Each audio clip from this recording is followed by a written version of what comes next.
وفرقانه الحميد وقوله الحق بسم الله الرحمن الرحيم يا أيها الذين آمنوا اتقوا الله وكونوا مع الصادقين صلوات پڑھیں محمد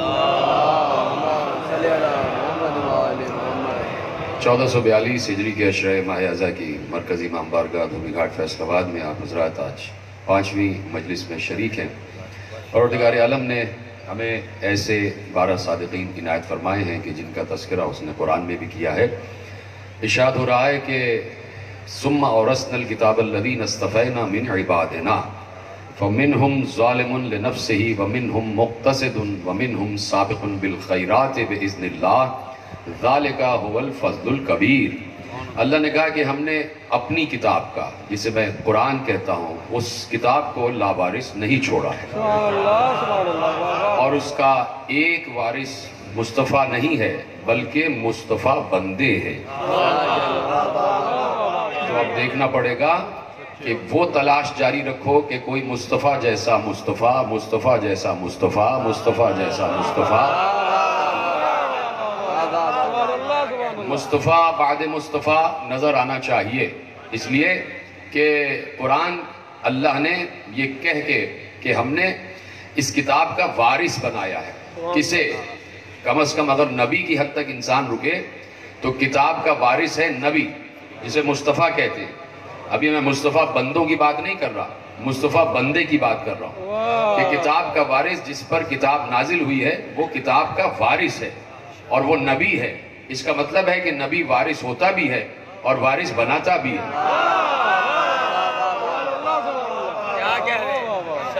نبی وارث ہوتا بھی ہے اور وارث بناتا بھی ہے، اور اللہ نبی کو وارث بناتا ہے۔ اور اب امت یہ دیکھے کہ نبی کسے وارث بناتی ہے، نبی کسے وارث بناتا ہے۔ امت دیکھے کہ جاتے کس پر مصطفیت کا تاج سجا کر جاتا ہے، تو اس لیے کہہ دیا کہ ہم نے کتاب کا وارث مصطفیٰ بندوں کو بنایا ہے۔ ثم اورثنا الکتاب الذین اصطفینا من عبادنا، اپنے بندوں میں سے مصطفیٰ بندوں کو ہم نے کتاب کا وارث بنایا ہے۔ کتاب کے کچھ دعوے ہیں، کل بھی میں نے کتاب کا ایک وارث کا تذکرہ کیا، اور کتاب کے کچھ دعوے ہیں، اور کتاب کہہ رہی ہے وَعِندَهُ مَفَاتِحُ الْغَيْبِ لا يعلمها الا هو، تمام غیب کی چابیاں سب کی سب اس کے پاس ہیں، اور سوائے اس کے جنہیں کوئی نہیں جانتا، کوئی نہیں جانتا۔ وما تسقط من ورقۃ الا يعلمها، اللہ کہہ رہا ہے کہ کسی بھی شجر سے کوئی پتا ایسا نہیں گرتا جسے اللہ نہ جانتا ہو۔ وَلَا حَبَّةٍ فِي ظُلُمَاتِ الْأَرْضِ، زمین کی تاریکیوں میں کوئی دانہ ایسا نہیں اگتا جسے اللہ نہ جانتا ہو۔ وَلَا رَطْبٍ وَلَا يَابِسٍ إِلَّا فِي كِتَابٍ مُبِينٍ، کائنات کا ہر خشک و تر اسی کتاب میں موجود ہے۔ یعنی یہ کتاب غیب کا علم بھی رکھتی ہے، یہ کتاب جہاں پر جو کچھ ہو رہا ہے وہ جانتی ہے، یہ کتاب زمین کی تہوں کی خبر رکھتی ہے، یہ کتاب آسمان کی بلندیوں کی خبر رکھتی ہے، یہ کتاب چہار سمت کی بلندیوں کی خبر رکھتی ہے۔ مشرق میں کیا ہو رہا ہے، مغرب میں کیا ہو رہا ہے، شمال میں کیا ہو رہا ہے، جنوب میں کیا ہو رہا ہے، اس کتاب میں سارا علم موجود ہے، اور کہیں پر کوئی خشکی میں ایسا کام نہیں ہو رہا جو اس کتاب کو نہ معلوم ہو، تری میں کوئی ایسا کام نہیں ہو رہا جو اس کتاب میں علم موجود نہ ہو۔ اس کتاب کا نام ہے قرآن، اور اسے اللہ نے کتاب مبین کہا ہے۔ اور جب امام مبین کی بات آئی تو کہہ دیا کہ ہم نے اس کتاب کا وارث مصطفیٰ بندوں کو یعنی امام مبین کو بنایا ہے۔ جب وارث ہے تو وارث کو بھی یہ خبر ہو کہ کائنات کی تاریکیوں میں کون سا دانہ گرا ہے، یہ وارث جانتا ہے، کون سا پتا گرا ہے، یہ وارث جانتا ہے، انسان کے دل میں کیا ہے، یہ وارث جانتا ہے، مسلمان کون ہے، وارث جانتا ہے، مومن کون ہے، یہ وارث جانتا ہے، منافق کون ہے، یہ وارث جانتا ہے۔ اور جب مومن و منافق کی بات آ گئی تو خود صحابی رسول ابو سعید خدری نے کہا کہ ہم اپنے درمیان میں سے مومن و منافق کو پہچاننے کے لیے ذکر علی کیا کرتے تھے۔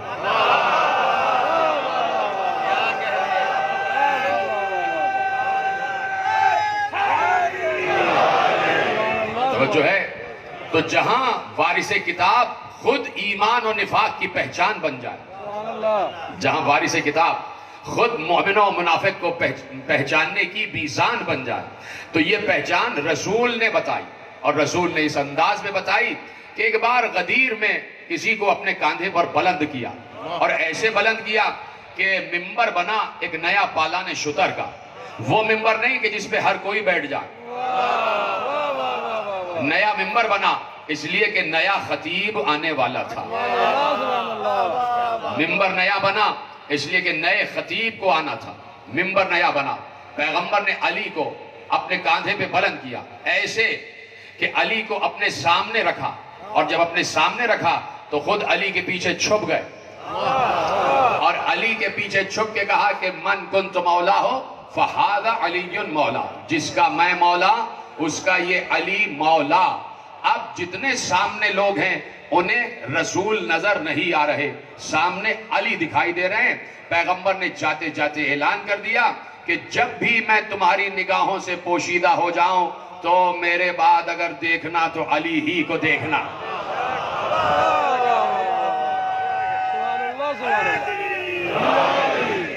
میرے بعد اگر کسی کی طرف نگاہ کرنا تو یہ علی ہے۔ اور میں کہہ چکا کہ سر سید احمد خان نے پیغمبر کی 2 وراثتیں درج کی ہیں، خطوط سر سید میں لکھ دیا سر سید نے کہ 2 وراثتیں ہیں، پیغمبر کی ایک ظاہری وراثت اور ایک روحانی وراثت۔ ظاہری وراثت 3 خلفاء کے پاس آ گئی، اور رسول کی بلا فصل باطنی خلافت علی کے پاس آئی، تو علی وارث روحانیت علم رسول ہے۔ اب بلا فصل کا جو ہمارے یہاں ایک لفظ ہے اس کی کنفیوژن بھی دور ہو جانی چاہیے، سر سید احمد خان نے دور کر دیا کہ خلیفتہ بلا فصل کا مطلب یہ نہیں ہے کہ ہم اس بات سے آشنا نہیں ہیں کہ نبی کے بعد حضرت ابو بکر آئے، ان کے بعد حضرت عمر آئے، ان کے بعد حضرت عثمان آئے، اور چوتھی منزل پر حضرت علی آئے۔ یہ رسول کی ظاہری خلافت کی ترتیب تھی، رسول کی روحانی خلافت بلا فصل علی کے پاس ہے۔ کہاں بیٹھے ہیں آپ؟ رسول کی روحانی اور علمی وراثت، یعنی رسول کے علم کا وارث بلا فصل علی ہے، بلا فصل رسول کا علمی خلیفہ، علمی خلیفہ، وراثت علم رسول علی کے پاس ہے۔ اسی لیے علی نے جب کہا کہ مجھ سے کائنات کی خبریں پوچھو، زمین کی تہوں کے اندر کیا کچھ ہے علی جانتا ہے، آسمان کی بلندیوں پہ جو کچھ ہے علی جانتا ہے، زمین کے راستوں سے زیادہ میں آسمان کے راستوں سے واقف ہوں، اس لیے کہ آیا ہی وہیں سے ہوں، آیا ہی وہیں سے ہوں، زمین کے راستوں سے زیادہ آسمان کے راستوں سے، مشرق مغرب شمال جنوب زمین آسمان، ہر سمت کی خبر، ہر تہ کی خبر، ہر گوشے کی خبر، ہر دل کی خبر، ملائکہ کی خبر، آسمان کے فرشتوں کی خبر، انبیاء کی خبر، ساری خبریں مجھ سے پوچھو۔ لوگ حیران ہو گئے کہ ایک شخص کیسے علم کا دعویٰ کر رہا ہے جبکہ نہ آدم نے سلونی کہا، نہ نوح نے سلونی کہا، نہ ابراہیم نے سلونی کہا، نہ موسیٰ نے سلونی کہا، نہ عیسیٰ نے سلونی کہا، اور نہ خود مصطفیٰ نے سلونی کہا۔ کوئی ایسا شخص کیسے ہو سکتا ہے کہ 1,24,000 انبیاء جو علم لے کر آئے ہیں وہ سلونی نہ کہیں، اور کوئی ممبر کوفہ پر بیٹھ کر سلونی کہہ دے؟ تو علی نے اس فرق کو واضح کر دیا۔ جیسے ہی سلونی کا اعلان کیا فوراً کہا ھذا لعاب رسول اللہ، یہ رسول کے لعاب کا اثر ہے جو میں نے 13 رجب کو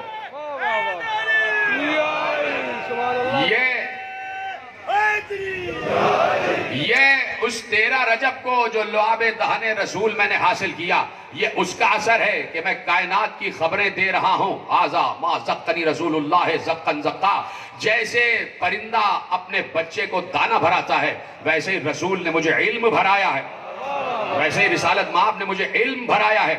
اور اب علی نے اس قضیے کو بھی حل کر دیا، اس اعتراض کو بھی حل کر دیا کہ 1,23,999 انبیاء آدم سے لے کے عیسیٰ تک سب کے سب عالم تھے، سب کے سب اللہ کی طرف سے علم لے کے آئے تھے، لیکن آدم سے عیسیٰ تک کسی نے سلونی کا نعرہ اس لیے نہیں لگایا کہ کسی نے لعاب دہن رسول حاصل ہی نہیں کیا۔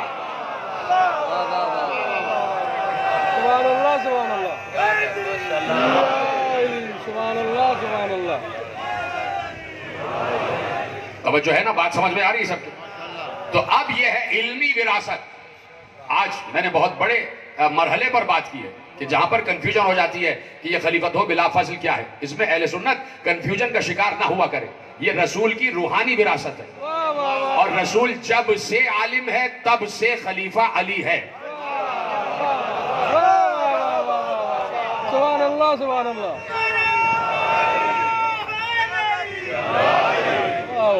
ذرا مل کے بآواز بلند درود پڑھے محمد و آل محمد پر. مل کے بآواز بلند درود پڑھے محمد و آل محمد. مل کے پڑھیں درود.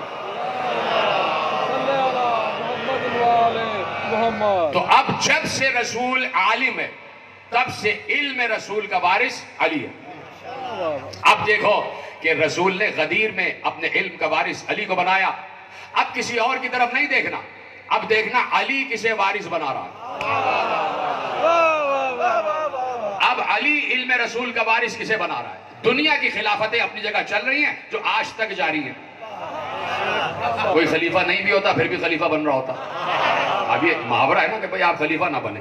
تو آج تک دنیا کی وراثت چل رہی ہے، اور آج اسلامی ممالک 70 سے زیادہ حصوں میں تقسیم ہو گئے، اور ہر حصے میں ہر ملک کا ایک خلیفہ ہے، اور وہ خلیفہ عوام چن رہے ہوتے ہیں.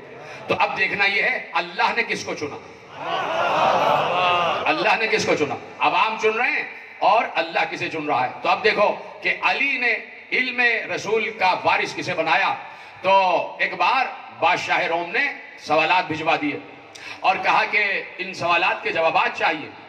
شام والے نے اپنے ایک نمائندے کو کوفے بھیجا اور کہا کوفے میں ایک شخص بیٹھا ہے جو یہ نہیں دیکھتا کہ کون سوال کر رہا ہے، وہ سب کو جواب دیتا ہے. جاؤ کوفیوں کا لباس پہن کے جاؤ اور وہاں جا کر ان سے ان سوالات کے جوابات لے آؤ. علی ممبر کوفہ پر بیٹھے ہوئے ہیں، اور ایسے میں وہی شخص سامنے سے کھڑے ہو کے کہتا ہے یا علی میں آپ کا چاہنے والا ہوں، کوفے کا رہنے والا ہوں. علی نے نگاہ الہی اس پر ڈالی اور فوراً کہا نہ تو کوفے کا رہنے والا ہے نہ میرا چاہنے والا ہے. تجھے جس نے بھیجا ہے وہ مقصد میں جانتا ہوں، سوال تو بتائے گا یا میں بتاؤں؟ اس نے کہا بادشاہ روم نے سوالات پوچھوائے ہیں، سوالات پوچھوائے ہیں. سوالات پوچھے گئے تو ایک بار جیسے ہی سوال علی سے پوچھے گئے، علی نے کہا ان سوالات کے جوابات میرا بیٹا حسن دے گا. گویا علی نے بتا دیا کہ اب وارث کون ہوگا. سبحان اللہ سبحان اللہ. اب حسن مجتبیٰ کو دیکھو کہ حسن اپنی وراثت کسے دے کر جا رہے ہیں.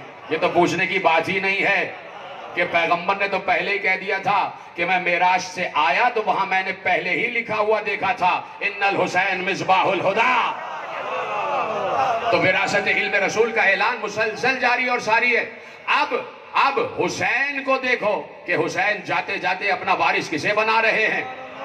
تو اس میں بھی کوئی پریشانی کی بات ہی نہیں ہے.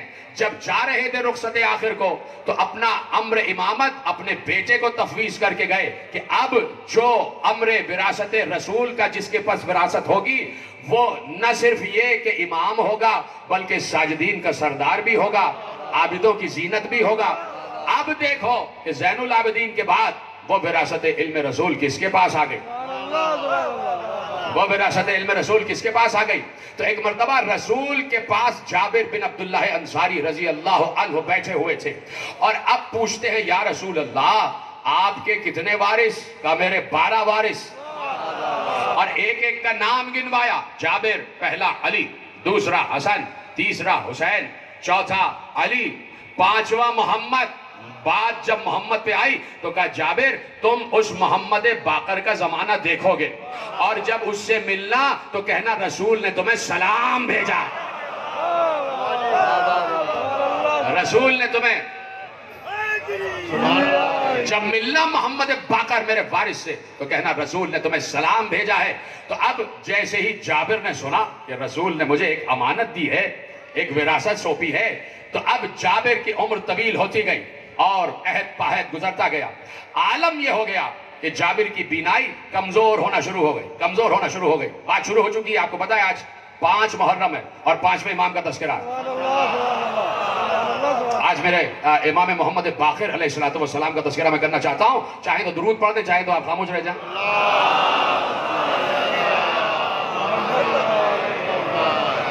جابر ہیں اور انتظار باقر ہے. جابر ہیں اور انتظار باقر ہے. اور پھر جب بعد حسین اور پھر جب بعد زین العابدین بینائی آہستہ آہستہ زائل ہو گئی تو اب یہی ہوتا کہ مدینے کے کسی چوراہے پر بیٹھ جاتے, مدینے کے کسی چوک پر بیٹھ جاتے, اپنے گھر کے دروازے پر بیٹھتے, مسجد نبوی کے دروازے پر بیٹھتے, اور بس یہی آواز تھی, یا باقر ہو یا باقر ہو یا باقر ہو. یعنی صحابی رسول اہل بیت کے نام کی مالا جپ رہا ہے. صحابی کا ورد ہے یا باقر ہو یا باقر ہو. یعنی بتا دیا جابر نے کہ اگر علم میں اضافہ چاہیے تو عالم کا نام لینا ضروری ہے. یا باقر ہو. لوگ کہنے لگے دیوانے ہو گئے, نہ معلوم کیا یا باقر ہو یا باقر ہو یا باقر ہو. کسی نے پوچھ ہی لیا, کہا رسول نے کہا تھا کہ مجھے محمد باقر سے ملنا ہے تو ملنا ہے. یہ یقین ہے قول رسول پر. اور ایک بار وہ کیفیت آ گئی, وہ زمانہ آ گیا, وہ لمحہ آ گیا کہ جب کوئی سامنے سے گزرا, جب سامنے سے گزرا تو آواز دے رہے تھے یا باقر ہو یا باقر ہو. ایک بار اسی باقر نے پلٹ کے پوچھا, جابر کہو کیا کہنا چاہتے ہو؟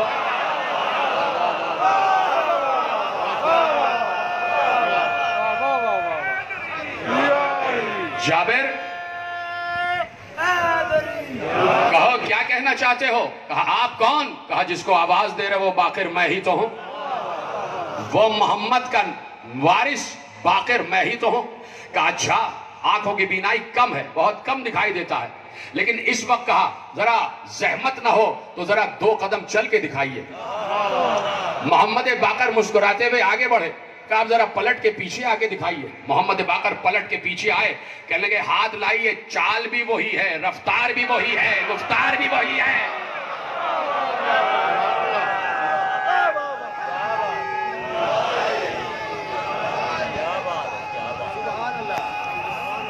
کیا کہنے کے بلا, رفتار بھی وہی, گفتار بھی وہی, چال بھی وہی, ڈھال بھی وہی, لہجہ بھی وہی. ذرا قریب آ جائیے تو ہاتھوں کو بوسہ دوں. ہاتھوں کو بوسہ دیا, کہا لمس بھی وہی. آگے بڑھے, ماتھے کو بوسہ دیا اور کہا کہ شکر ہے خدا کا جس نے مجھے یہ لمحہ دکھایا کہ آپ سے ملاقات ہو گئی. اب محمد باقر نے کہا کہ جابر سب کچھ کہہ دیا, ذرا جو جد نے امانت دی تھی وہ تو مجھے دے دو. جو میرے نانا نے, جو میرے جد نے امانت دی تھی وہ تو دے دو. میرے جد نے جو سلام پہنچایا, جابر رو کے کہتے ہیں ہاں محمد مصطفیٰ نے کہا تھا میرے وارث کو میرا سلام پہنچاؤ. تو جہاں پیغمبر نے خود اپنی 5ویں وراثت کا اعلان کر دیا, اسے کہتے ہیں محمد باقر. باقر کا مطلب دانے کو شگافتہ کرنے والا, اس لیے مولا کا لقب پڑا باقر العلوم, علوم کے گوشوں کو عام کرنے والا, علوم کے گوشوں کو عام کرنے والا. ایک یونیورسٹی کی بنیاد رکھ دی محمد باقر نے, جس کو بام عروج پہ پہنچایا ان کے بیٹے جعفر صادق نے. تو علم کی بنیاد, علم کی, تدریس کی, تعلیم کی بنیاد محمد باقر نے مدینے میں یونیورسٹی قائم کر دی. اور پھر وہ علم جو ذات رسالت سے حاصل ہوا وہ عمومی طور پر نشر کیا جانے لگا. کتنے عظیم جملے آپ کے حوالے کر رہا ہوں, اور ایسا لگ رہا ہے کہ جیسے میں جی سی یونیورسٹی میں کوئی لیکچر دے رہا ہوں اور اسٹوڈنٹس خاموش بیٹھے سن رہے ہیں. توجہ ہے. تو علم نشر ہونے لگا اور علم کے گوشے چاروں طرف پھیلنے لگے. اسے کہتے ہیں کہ علم کو شگافتہ کرنے والا, کہ علم اب مجتمع نہ رہ جائے, جامد نہ رہ جائے, علم نشر کی منزل پر آ جائے. اور پھر جب علم کی بزم سجتی ہے تو یہ نہیں دیکھتی کہ کوئی کافر آ رہا ہے, کوئی مشرک آ رہا ہے, عیسائی بھی آ جائیں, یہودی بھی آ جائیں, جو چاہے آ جائے. اور ہمارے علم کی اس تدریسی جامعہ کا سجانے کا مقصد ہی یہ ہے کہ علوم نبوی دیگر حصوں تک اور دیگر ادیان تک بھی پہنچ جائے, چاہے یہودی آئیں, چاہے عیسائی آئیں, چاہے بت پرست آئیں, سب کو معلوم ہو کہ علم نبوی کیا ہے, علم رسول کیا ہے, علم مصطفیٰ کیا ہے, علم قرآن کیا ہے. اور اب جب یہ نشر بڑھی تو جیسے ہی کچھ لوگ معاشرے میں اپنے علم کے ذریعے, اپنی روحانیت کے ذریعے, اپنی عرفان کے ذریعے معاشرے میں اثر و رسوخ حاصل کرتے ہیں تو حکومتوں کو پریشانی ہو جاتی ہے. وہ سمجھتے ہیں ہمارے خلاف کام ہو رہا ہے. تو جہاں بھی کوئی یہ علم کو یہ سمجھے کہ ہمارے خلاف کام ہو رہا ہے تو وہ خود سمجھ لے کہ وہ جہل ہے. اس لیے کہ علم خلاف جہل کام کرتا ہے. اگر اس وقت بھی باقر العلوم علم کی نشر کر رہے تھے اور کسی خلیفہ وقت کو باقر العلوم سے کوئی پریشانی تھی تو وہ چاہے زبان سے نہ کہے لیکن اس نے امام کے خلاف کام کر کے یہ اعلان کر دیا کہ میں جاہل ہوں، یہ عالم ہے. اب پریشانی ہوئی، اب پریشانی ہوئی اور کہا گیا کہ ان کو مدینے سے بلایا جائے تاکہ وہاں ان کا اثر و رسوخ ختم ہو. ہشام ابن عبد الحکم کا بلا لو، لے آئے وہاں سے اور مدینے سے پہنچایا گیا دارالحکومت تک. دارالحکومت پہنچے تو کہا گیا بھائی 3 دن انہیں وہاں رکھو جہاں مسافر سرائے میں رہتے. اس کو یہ نہیں پتا کہ کسی مقام پر بیٹھ جانے یا نہ بیٹھ جانے سے امامت کا رتبہ کم نہیں ہوتا، علم کا رتبہ کم نہیں ہوتا. عالم جہاں بیٹھ جائے عالم ہوتا ہے، عالم جس مسلک پہ بیٹھ جائے عالم ہوتا ہے. 3 دن وہاں ٹھہرایا گیا. چوتھے دن دربار میں بلایا گیا. جب دربار سجا ہوا تھا، اب سننا میں اپنے 5ویں امام کا تذکرہ کر رہا ہوں. جب دربار سجا ہوا تھا تو وہاں تیر اندازی کا مقابلہ ہو رہا تھا. میرے مولا محمد باقر اپنے بیٹے جعفر صادق کے ساتھ ہے. میرے مولا محمد باقر کی عمر 57 برس سے اوپر ہو چکی ہے اور جعفر صادق ابھی جوانی کے عالم میں ہے. وہاں تیر اندازی کا مقابلہ ہو رہا ہے. بادشاہ نے کہا کہ آپ آ گئے محمد باقر، آپ بھی ذرا یہ تیر اندازی کریں. امام نے کہا یہ تمہارے انہی پیشور لوگوں کا کام ہے، ان سے کرواؤ، یہ جتنے کھیل کھیلنے کے لیے آئے ہیں. کہا نہیں، میں چاہتا ہوں کہ آپ بھی تیر اندازی کریں. اس نے بہت زیادہ زور دیا. امام نے کہا لاؤ تیر کمان لاؤ. تیر کو کمان سے جوڑا، ہدف پہ تیر جا کے لگا. ہدف پہ تیر جا کے لگا. امام نے دوسرا تیر لیا. دوسرا تیر جو جوڑا وہ پہلے تیر کی دم میں لگا. تیسرا تیر جوڑا وہ دوسرے کی دم میں لگا. چوتھا تیر جوڑا وہ چوتھے کی دم میں لگا. یہاں تک کہ 9 تیر بیک وقت ایک ساتھ ہدف پہ لگے ہوئے تھے اور کوئی تیر زمین پہ گرا نہیں. کیا سن رہے ہیں؟ کوئی تیر زمین پر گرا نہیں. حالانکہ جب بہت زیادہ طوالت ہو جائے تو آخری تیر کو تو گر جانا چاہیے تھا نا. کوئی تیر زمین پہ نہ گرا. اب یہ پریشان ہو کے، شرمسار ہو کے، خجستہ ہو کے کہتا ہے کہ یہ علم آپ نے سیکھا کہاں سے؟ یہ آپ نے تیر اندازی کا علم کہاں سے سیکھا؟ کہا سنو، جہاں سے آئے ہیں وہاں سے سیکھ کے آئے ہیں.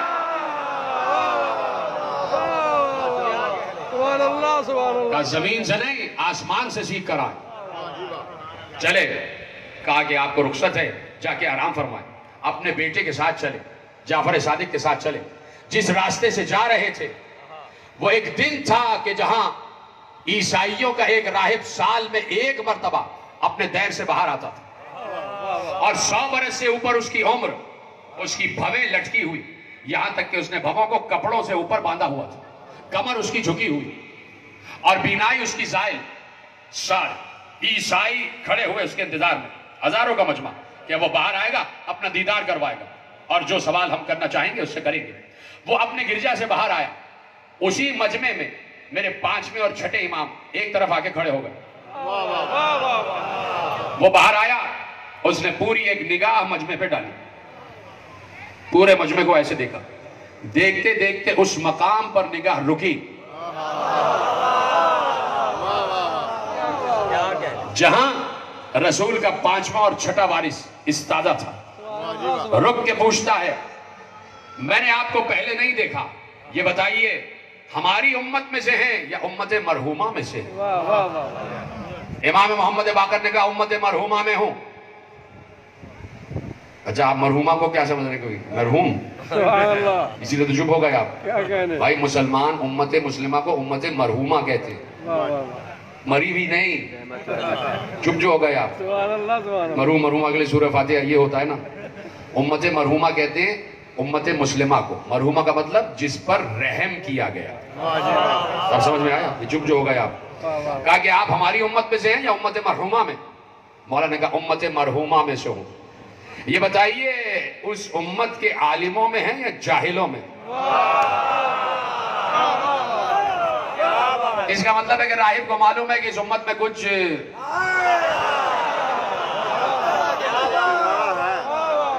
عالموں میں ہیں یا جاہلوں میں؟ امام نے کہا جاہلوں میں سے نہیں ہوں. کیا جواب دیا؟ کہا جاہلوں میں سے نہیں ہوں. کہا آپ سوال کریں گے یا میں کروں؟ بھائی وراثت علم رسول کی بات آ رہی ہے. جو خلیفہ علم رسول کا ہوگا اس کا تذکرہ ہوتا چلا جا رہا ہے. کہا سوال آپ کریں گے یا میں کروں؟ امام نے کہا تم سوال کرو. بھائی جو جد نے کہا وہی تو پوتا کہے گا. تم سوال کرو. اس نے سوال کیا. اس نے کہا یہ وہ وقت کون سا ہے جو نہ دن میں ہے نہ رات میں؟ کہا وہ طلوع فجر سے طلوع آفتاب کا وقت ہے جو جنت کی ساعتوں میں سے ایک ساعت ہے. یہ وہ وقت ہے کہ جب بیمار کو ہوش آ جاتا ہے, جب بے قرار کو قرار آ جاتا ہے, اور رات بھر کے جاگے ہوئے کو نیند آ جاتی ہے. یہ وہ وقت ہے جو جنت کا وقت ہے. اس نے کہا یہ بتائیے کہ آپ اور آپ کے جد نے کہا کہ جنتوں میں کھائیں گے پیئیں گے اور بے تحاشا کھائیں گے اور پیئیں گے, لیکن نجاست نہیں ہوگی, بول و براز نہیں ہوگا. اس کی مثال کوئی ہے؟ کہ بالکل مثال سامنے ہے. بچہ 9 مہینے ماں کے پیٹ میں رہتا ہے, کھاتا بھی ہے پیتا بھی ہے, کوئی نجاست نہیں ہوتی. جی سلامت رہے. پیچھے جتنے حضرات بیٹھے ہیں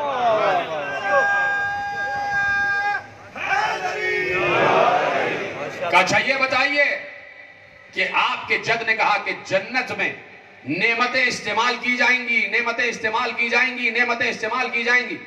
ایک درخت سے پھل سارے توڑ لیے جائیں گے پھر بھی پھلوں میں کمی نہیں ہوگی. نعمتیں مستقل استعمال ہوں گی, نعمتوں میں کمی نہیں ہوگی. اس کی کوئی مثال ہے؟ کا مثال ہے ایک چراغ جلا لو, اس ایک چراغ کی رو سے 1000 چراغ جلاؤ, اس کی لو میں کمی نہیں ہوگی. اس چراغ کی لو میں کمی نہیں ہوگی. وہ سوالات کرتا جا رہا ہے, امام جواب دیتے جا رہے ہیں. اس نے کہا یہ بتائیے جنت کے دروازے کا جو تالا ہے وہ کیا ہے اور اس کی چابی کیا ہے؟ کہا جنت کے دروازے کا تالا ہے شرک اور اس کی چابی ہے لا الہ الا اللہ. ایک دم جھٹک کے پوچھتا ہے. اب سننا کیا جواب ہے, اور جس کے لیے میں نے کہا کہ وراثت علم رسول کیسے جا رہی ہے اور کہاں کہاں پہنچی ہوئی ہے. جب سارے سوال کے جواب ہو گئے تو اب ایک دم کھڑے ہوتا ہے, لرزتا ہوا, اور ہاتھ اٹھا کے کہتا ہے یہ بتائیے کیا آپ محمد نبی ہیں؟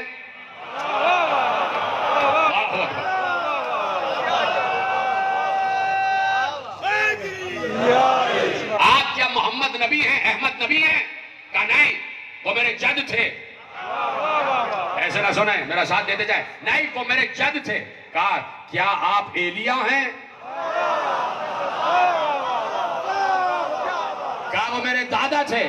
کہا آپ اپنا تعارف کرائیے. کہا میں علی کے بیٹے, حسین کے بیٹے, زین العابدین کا بیٹا محمد باقر ہوں. اب رسول کا 5واں وارث ہوں. آگے بڑھا, کہا دستے ادب جوڑ کے کہتا ہے کہ دستے رحمت آگے گڑے. امام نے اپنے ہاتھ آگے کیے, چوما اور کہا لا الہ الا اللہ محمد رسول اللہ, اور میں گواہی دیتا ہوں آپ ہی اس دور کی حجت ہیں. کہا کیسے گواہی دے دی؟ کہا اس لیے گواہی دی کہ جو انجیل میرے پاس اس وقت دیر میں رکھی ہے اس میں یہی نام لکھے ہوئے ہیں.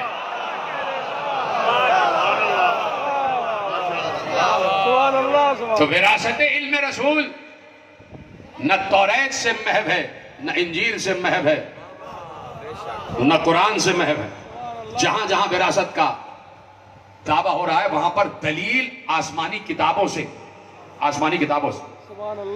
اب چونکہ مجھ سے کہا گیا ہے کہ یہ مرحلہ اس لیے کہ جب آگے اہم ترین بات آنے لگتی ہے تو یہ بیچ پہ ایسا نہ ہو کہ گیپ آ جائے, تو آپ ذرا ان ٹرسٹیز حضرات کا, انتظامیہ کا جو بھی آپ ساتھ دے سکتے ہیں وہ دیں اور اپنا اپنا حصہ اس میں ڈالیں. آپ بتائیں کہ یہ حالات اس قسم کے چلے کہ پریشانیاں ہیں. 2-3 منٹ میں یہ معاملات طے کریں. معزز سادات المومنین, ہمارے کارکنان جن کے پاس یہ سبز ڈولی ہے وہ آپ کے درمیان موجود ہیں, تو آپ سے استدعا ہے کہ آپ عزاداری سید و شہداء کے لیے